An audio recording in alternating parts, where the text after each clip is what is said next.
Seperti biasa, kita masuk ke aplikasi Dana Syariah terlebih dahulu. Dana Syariah ini salah satu financial technology yang ada di Indonesia. Beberapa fintech yang lain seperti ada Investri Syariah dan Amanah. Kenapa saya menggunakan Dana Syariah untuk investasi pada peer-to-peer lending syariah di Indonesia? Pertama yang coba saya jelaskan adalah karena di Dana Syariah sendiri sudah terdaftar di OJK dan diawasi oleh OJK. Sudah terdaftar sejak tahun 2018 hingga sekarang. Kemudian yang kedua, alasan saya mengapa menggunakan Dana Syariah karena Dana Syariah memiliki TKB 99,85%, yang artinya itu lumayan tinggi. Dan untuk Dana Syariah sendiri menggunakan prinsip syariah yaitu murabahah. Dan ada juga prinsip waqiah yang digunakan oleh Dana Syariah. Dan pastinya adalah pendanaan dengan hasil imbal hasil yang lumayan tinggi yaitu 20%, 20-an%. Seperti itu. Sebelumnya, coba kita review beberapa pendanaan yang ada di Dana Syariah. Rata-rata memang berkisar antara 20%, 18% seperti itu. Dan pendanaan yang ada di Dana Syariah yaitu pendanaan untuk proyek-proyek properti atau unit properti seperti itu. Dengan imbal hasil di sini 20% ada proyek properti dengan akad yang digunakan yaitu akad murabahah dengan periode atau tenor 6 bulan dan minimum pendanaan 1 juta.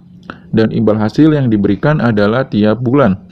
Di sini juga akan tertera deskripsi, yaitu deskripsi dari pendanaan tersebut. Kita skip saja, dan kita penting di sini adalah jumlah pendanaan. Total pendanaan yang dibutuhkan di sini adalah 1 miliar dengan total imbal hasil 25%. Dengan imbal hasil pendana atau kita sebagai investor yaitu 20%. Dengan akad murabahah dan mulai penggalangan dana hingga akhir penggalangan dana di sini tertera juga dengan imbal hasil setiap bulan dengan mulai proyek yaitu pada tanggal tersebut. Kemudian untuk legalitas juga di sini tertera dan pemilik juga tertera. Ini pendanaan yang pertama kita review. Coba kita review proyek yang lain atau pendanaan yang lain. Di sini rata-rata memang proyek properti dan di sini ada juga unit properti. Kita coba lihat untuk unit properti di sini hampir mirip ya, dengan mungkin periode tenornya berbeda yaitu di sini 4 bulan. Dengan legalitas dan deskripsi mungkin hampir mirip ya, hampir mirip. Kemudian untuk pemiliknya berbeda. Oke. Dan untuk Dana Syariah sendiri memiliki total pendanaan atau yang kita sebut sebagai total dana yang sudah diberikan kepada masyarakat sebanyak 468 miliar total sejak berdiri. Dan untuk Dana Syariah sendiri, apa sih yang disebut dengan prinsip murabahah? Coba kita lihat. Prinsip murabahah adalah di mana fintech atau di sini Dana Syariah bertindak sebagai pembeli atas benda ataupun produk yang diinginkan nasabah. Kemudian, peminjam akan menjual produk tersebut kepada nasabah dengan margin tertentu. Dan margin tersebut yang kita biasanya kita sebut pada fintech konvensional sebagai bunga. Kemudian,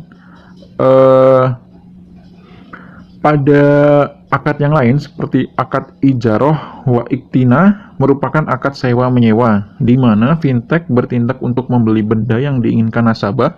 Selanjutnya fintech menyewakan benda tersebut kepada nasabah dalam kurun waktu tertentu. Nantinya nasabah bisa membeli benda tersebut sehingga berganti kepemilikan seperti itu. Sementara ada juga prinsip atau akad yang lain yaitu musyarakah, mutanakisoh, yaitu baik fintech ataupun nasabah bersama-sama menaruh modal untuk suatu hal yang nantinya nasabah bisa membeli bagian dari fintech untuk memiliki benda tersebut sepenuhnya.